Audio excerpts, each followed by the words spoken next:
예배하며 주님을 찬양하는 우리 성도님들의 삶 가운데 동행하기를 주님의 이름으로 축복합니다. 이 세상에서 가장 행복한 사람은 누구일까요?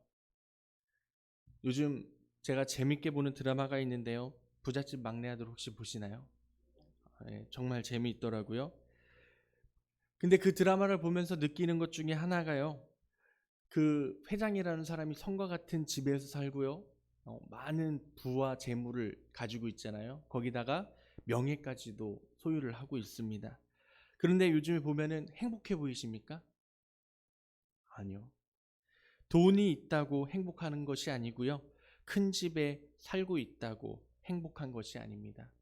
그렇다면은 좋은 대학의 명문대 같은 대학의 졸업장이 있는 사람이 정말 행복한 사람일까요? 아니면 세계 많은 사람들에게 인정받는 업적을 이룬 사람, 노벨상을 탔거나 많은 칭함을 받는 사람들이 행복할까요? 세상 사람들은 지금 이 순간에도요, 부와 명예 그리고 권력을 얻기 위해 쉼없이 숨가쁘게 움직이고 있습니다. 왜냐하면 자신들의 삶의 최종 목적지가 바로 이 부와 명예이기 때문입니다. 그렇기 때문에 세상의 대다수의 사람들은 바로 이러한 것들에서 행복을 찾는다고 말합니다. 그러나 놀랍게도 오늘의 말씀은요, 행복에 대하여, 그러한 삶에 대하여 이야기할 때에 위의 것들은 단 한 가지도 이야기하지 않습니다. 혹시 하나님의 말씀을 보시면서 복받기 위해서, 행복하기 위해서 돈을 많이 벌어라 라는 말씀을 보신 적 있으신가요? 있으시다면 저도 참 배우고 싶네요. 네. 부와 명예를 찾으라는 말씀이 성경에 기록되어 있지 않다는 것입니다. 1절을 볼까요? 이렇게 말씀합니다. 할렐루야, 여호와를 경외하며 그의 계명을 크게 즐거워하는 자는 복이 있도다라고 말씀합니다. 이 성경은 어떤 사람이 복이 있다고 말합니까? 여호와를 경외하며 그 계명을 크게 즐거워하는 자를 말씀하고 있습니다. 제가 앞서 말한 세상의 기준과는 완전히 다른 삶의 모습입니다. 따라서 그리스도인들은 세상의 사람들과 삶의 방향이 동과 서가 먼 것 같이 서로 전혀 다른 삶을 살 수밖에 없다는 것입니다. 그래서 성경이 우리에게 그려주고 있는 이 복 있는 자의 모습이란 하나님을 더욱 사랑하고 하나님을 더욱 존경하며 그 하나님의 말씀이라면 기쁜 마음으로 순종하는 사람을 바로 복 있는 사람이라고 말씀하고 있는 것입니다. 세상 사람들은 무언가 더 많은 것을 갖기를 원합니다. 그리고 많은 것을 소유하고 싶어 합니다. 작년에 친구 중에 집을 산 사람이 있습니다. 어떻게 됐을 것 같습니까? 자신이 갖고 있는 모든 재산과 대출받을 수 있는 모든 것을 끌어모아서 영혼까지 끌어모았다고 해서 영끌이라고 하죠. 많은 젊은이들이 그렇게 집을 소유하고 싶어서 많은 것들을 끌어들여 빚을 지고서라도 집을 구매했습니다. 그런데 지금 어떻게 사는지 아십니까? 한 달에 70만 원, 80만 원 이자를 내던 사람이 지금은 100만 원, 110만 원의 이자를 감당해야 한다는 것. 그래서 괜히 집을 샀어 라고 후회하는 사람들이 많이 있다고 합니다. 그것이 끝입니까? 아닙니다. 집값까지 너무 많이 떨어져 가지고요. 그것 때문에 충격받은 사람들이 참 많이 있다고 합니다. 우리가 세상 것을 따라가고 세상의 물질을 바라보게 될 때에 우리에게 기쁨이 생기고 행복이 생길 것 같지만 전혀 그렇지 않다는 것입니다. 그렇기 때문에 구약 말씀에 보면요, 복이라는 단어가 참 많이 나옵니다. 그런데 이 복이라는 단어에 두 가지 뜻이 있는데, 첫 번째는 눈에 보이는 물질적인 복을 나타내는 바라크라는 단어가 있고요. 하나는 하나님과의 깊은 교제하는 자가 가지는 영적인 복을 나타내는 아세르라는 단어가 있습니다. 이 1절에서 사용된 복이란 단어가 바로 영적인 복을 나타내는 아세르라는 단어입니다. 즉 우리들이 여호와를 경외하며 그 계명을 크게 즐거워하는 자에게 영혼의 충만한, 영혼의 만족, 영혼의 기쁨과 즐거움이 가득한 곳, 그것이 하나님께 주시는 아수에르의 복이 나타난다는 것입니다. 그런데 오늘 본문은 놀랍게도 그 아수에르의 복을 가진 자에게는요, 하나님께서 더 큰 복을 보여준다고 말씀합니다. 하나님을 경외하며 그 계명을 즐거워하는 자가 받을 복, 먼저 그의 자손까지도 복을 받는다고 말씀하시는데요. 우리 2절 말씀을 같이 한번 읽어보겠습니다. 시편 112편 2절입니다. 그의 후손이 땅에서 강성하며 정직한 자들의 후손에게 복이 있으리로다. 아멘. 부모에게 있어서 내 자식이 복을 받는다는 것, 그것보다 더 큰 기쁨이 있으십니까? 참 저희 교회에도 기도 제목들을 보면 자녀를 위해 올라오는 기도의 제목들이 참 많이 있습니다. 그처럼 부모가 자식을 위하여 기도하고 그 기도로 인하여서 하나님을 만나고 하나님의 뜻대로 살아가고 하나님의 복을 받는 것이 어떻게 보면 우리의 신앙생활 중에 기도의 제목 중 하나일지도 모릅니다. 그렇게 하나님은 경건한 부모의 자손들을 땅에서 강성하게 하시며 그들에게 후대에게 복을 주시겠다고 약속하십니다. 먼저 하나님을 경외하는 자의 후손이 강성하다는 것은 그들이 특출나고 빼어난 삶을 살게 될 것이라는 의미를 약속하고 계시는 것입니다. 여호와를 믿는 축복이 그 당대뿐만 아니라 그 후손들에게까지도 하나님께서 미친다는 것은 하나님께서 직접 약속하신 말씀이라는 것입니다. 출애굽기 20장 6절에 이렇게 말씀합니다. 나를 사랑하고 내 계명을 지키는 자에게는 몇 대까지 은혜를 주신다고 하십니까? 1000대까지 은혜를 베푼다고 말씀하십니다. 저희 외할아버지는 북한에서 전쟁 때 내려오신 분이었습니다. 그리고 저희 외할아버지 아버지는 북한에서 교회를 인도하셨던 전도사님 이런 직급을 맡으셨던 분이셨습니다. 전쟁이 났습니다. 할아버지 아버지께서는요, 자식들에게 남한으로 내려가라, 도망가라 라고 이야기를 하십니다. 그런데요, 할아버지의 아버지는 도망가지 않으셨다고 합니다. 북한 군인들이 와서 너 교회를 차렸던 사람이지? 죽인다라고 협박을 했음에도 불구하고 할아버지의 아버지께서는 교회를 지키시기 위해 끝까지 교회에 남으셨다고 합니다. 결국 교회에서 북한 사람들에게 고난을 받아서 돌아가셨다고 하는데요. 그 순교가 있었기 때문에 제가 목사가 된 겁니다. 아십니까?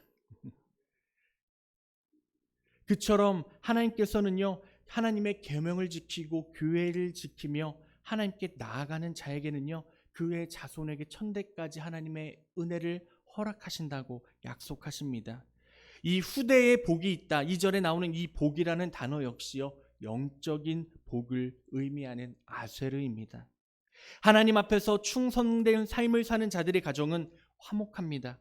가정 안에 평안함이 있고 주님의 보호하심을 입고 살아간다는 것입니다. 하나님께서 직접 우리의 자녀들을 돌보신다고 약속하시는데 그거보다 큰 기쁨이 어디 있겠습니까? 이보다 더 큰 은혜가 어디 있겠습니까? 하나님을 경외하는 자, 그 계명을 지키며 나아가는 자, 그 주시는 복을 누릴 수 있는 우리의 믿음이 되기를 주님의 이름으로 축복합니다. 이것뿐이겠습니까? 3절을 함께 다시 읽어볼까요? 3절입니다. 부와 재물이 그의 집에 있으며 그의 공의가 영구히 서 있으리로다. 아멘. 신기하게요, 하나님께서는요, 하나님의 계명을 지키고 하나님의 기뻐하는 자가 된다면요, 부와 재물까지도 허락하신다고 복을 허락하십니다.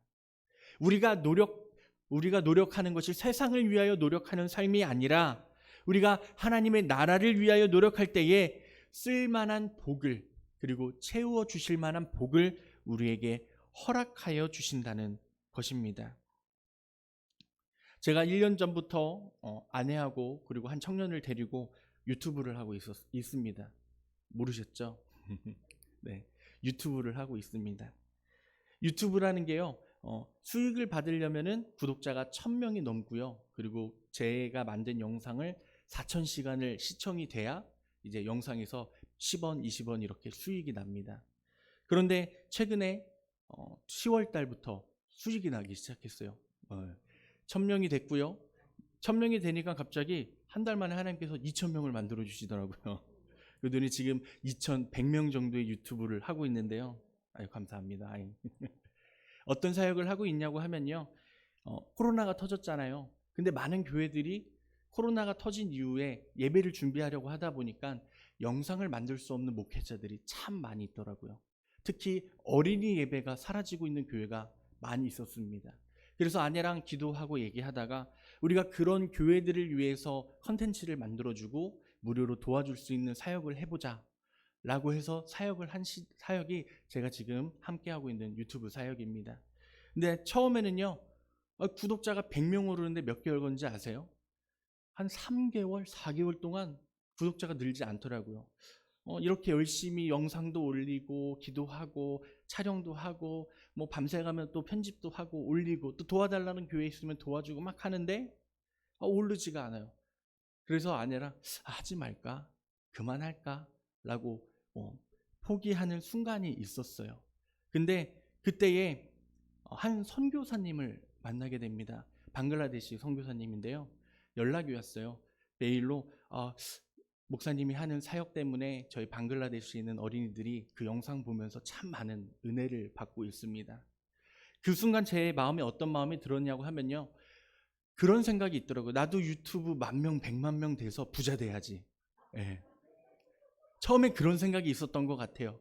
왜냐면 뭐 인터넷 보면요. 유튜브 뭐 100명 되면 100만 명 되면은 막 뭐 한 달에 수익이 뭐 1,000만 원, 2,000만 원 이렇게 하는 사람들이 있거든요. 저도 이렇게 열심히 하면은 나도 부자 될 수 있겠지라는 그런 허망하고 헛된 생각이 있었던 것입니다. 그때 그 방글라데시 선교사님이 보내주신 메일을 보면서요, 이런 깨달음을 주시더라고요. 너가 섬기기 위해서 시작한 사역이 아니냐. 100명이든 10명이든 그 영상을 보면서 은혜 받는 사람들이 있다면, 아이들이 있다면 그게 얼마나 복되고 축복된 일이지 않겠느냐라는 기도의 제목을 저에게 허락하여 주시더라고요. 네.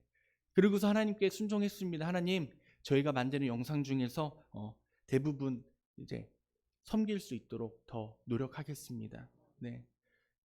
구독자 1000명, 2000명 됐어요. 수익이 납니다. 수익이 나는데요. 뭐 커피 한 잔 값이죠. 네. 네. 그런데 하나님께 기도하는 제목이 있습니다. 이 사역을 통해서요. 베풀 수 있는 은혜를 허락해달라고 기도하고 있습니다. 우리의 이익과 우리의 즐거움으로 사용되는 것이 아니라 이 사역을 통해서 하나님 많은 어린이들에게 주의 복음을 전할 수 있도록 채워주시옵소서라고 기도하고 있습니다. 이것이 진정한 복이 아닐까요? 즐거움 아닐까요? 우리 성도님들의 삶 가운데서도 이러한 복이 있기를 원합니다. 하나님께서 채워주십니까? 베푸십시오. 나누십시오. 하나님께서 채워주시는 그 은혜를 나눌 때에 하나님께서 크신 복을 더욱더 풍성하게 채워주신다고 말씀하고 계시는 것입니다.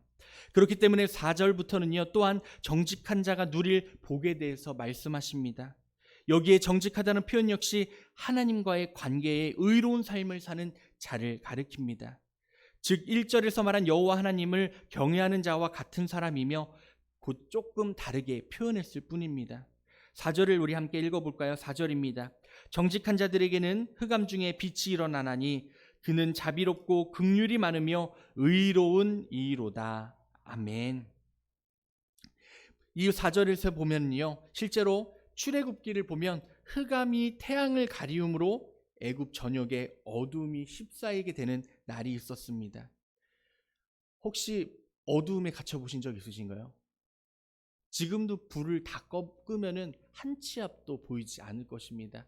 사람이 어둡거나 깜깜한데 그리고 한 공간에 갇히게 되면요, 두려움이 생기게 됩니다. 두려움을 넘어서요, 무서움이 생기게 되고 불이 없다면 일상생활이 불가능합니다. 그러나 하나님의 복된 백성들이 살고 있던 이 고센 땅에는요, 어둠이 전혀 임하지 않았습니다. 낮과 같이 밝았습니다.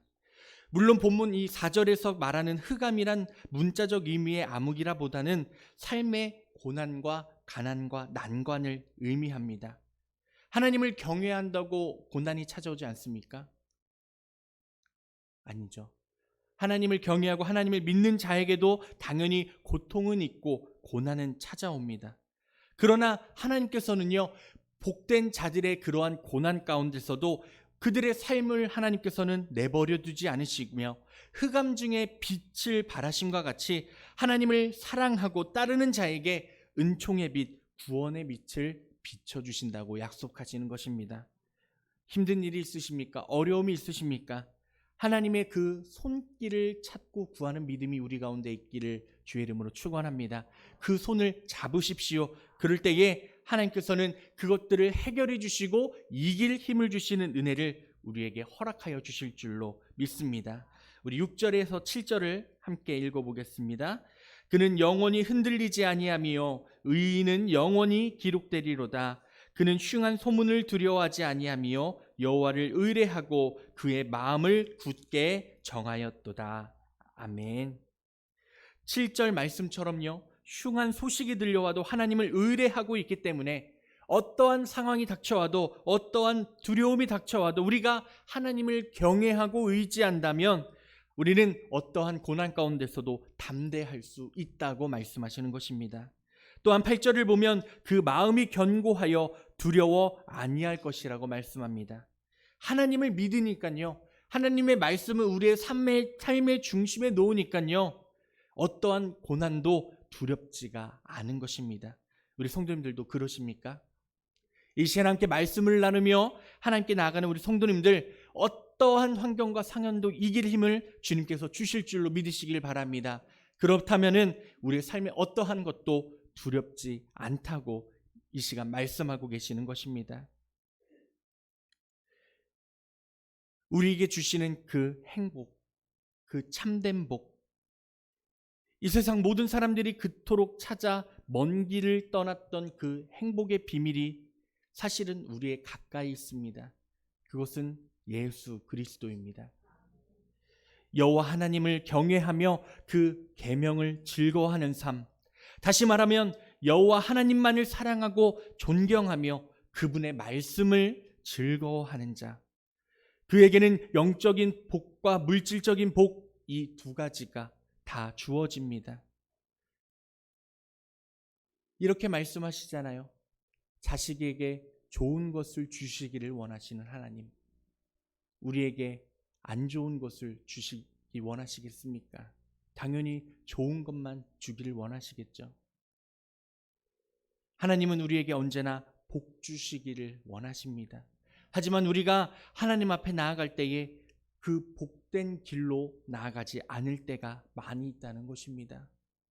혹시나 우리의 삶 가운데에 복되지 못한 모습들이 있다면 이 시간 다시 한 번 더 하나님 앞에 자복하며 나아갈 때에 주님, 우리의 삶이 다시금 주의 영적인 은혜 가운데로 다 가까이 나가는 복된 믿음이 되게 해달라고 기도하시는 우리 성도님들 되시기를 바랍니다.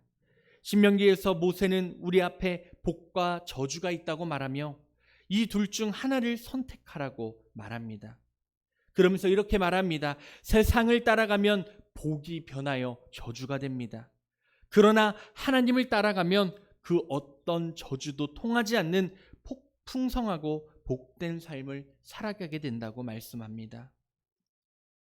하나님을 사랑하고 하나님을 경외하는 우리 만수교회 성도님들, 언제나 어디서나 하나님의 말씀을 즐거워하며 하나님의 말씀을 따라 믿음으로 살아가시는 은혜가 있기를 주의 이름으로 축복합니다.